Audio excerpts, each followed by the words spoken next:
જો તમને પણ ફંગલ ઇન્ફેક્શન નથી મળતું તો તમે આ ત્રણમાંથી કોઈ એક ભૂલ તો કરતા જ હશો. નંબર 1, તમે ભીના કપડાં પહેરો છો. જ્યારે ચોમાસામાં પલળવાના કારણે ભીના કપડાં અથવા ભેજવાળા કપડાં તમે વારંવાર પહેરો છો તો આ ભેજના કારણે એમાં ફંગસનો ગ્રોથ અટકતો જ નથી અને તમારી સ્કિનમાં ફંગસનો ગ્રોથ થતો જ રહે છે. તો એની જગ્યા ઉપર તડકામાં સૂકવેલા, પ્રોપર ગરમ થયેલા અને પ્રોપર ડ્રાય થયેલા કપડાં તમે પહેરવાનું રાખો.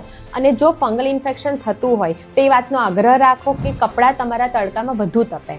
નંબર 2, જો તમારું કામ એવું છે કે જેના કારણે તમને સ્વેટિંગ વધારે પડતું રહે છે તો વધારે પડતા સ્વેટના કારણે આર્મપીટમાં, નેકમાં અને પ્રાઇવેટ પાર્ટમાં એવી જગ્યા કે જ્યાં એર સર્ક્યુલેશન ઓછું હોય ત્યાં ફંગસ ઓટોમેટિકલી ગ્રો થાય છે.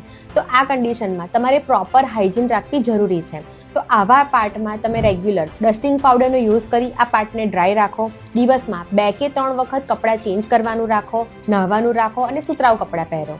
નંબર 3 અને સૌથી વધારે ઇમ્પોર્ટન્ટ, જો તમારા ઘરમાં કોઈને ફંગલ ઇન્ફેક્શન હોય અને તમે બધાના કપડાં એક સાથે ધુવો છો તો ઘરના દરેકને આ ઇન્ફેક્શન ફેલાવવાની શક્યતા રહે છે. તો જો ઘરમાં કોઈ એક વ્યક્તિને ફંગલ ઇન્ફેક્શન હોય તો એમના કપડાને અલગથી લીમડાના પાણીમાં પલાળી અને તડકે સૂકવવાનું રાખો જેથી એ ઘરમાં બીજાને કોઈને ફેલાય નહીં. તો આ ટિપ્સને દરેક લોકો સાથે શેર કરજો અને ફંગલ ઇન્ફેક્શનને મટાડવા માટેના આયુર્વેદિક ટિપ્સ મેં એક પીડીએફમાં સ્ટોર કરેલા છે. જો તમારે પણ જાણવું હોય તો મને ફોલો કરીને કમેન્ટ કરો ફંગલ, ડિટેલ હું તમને મોકલી આપીશ.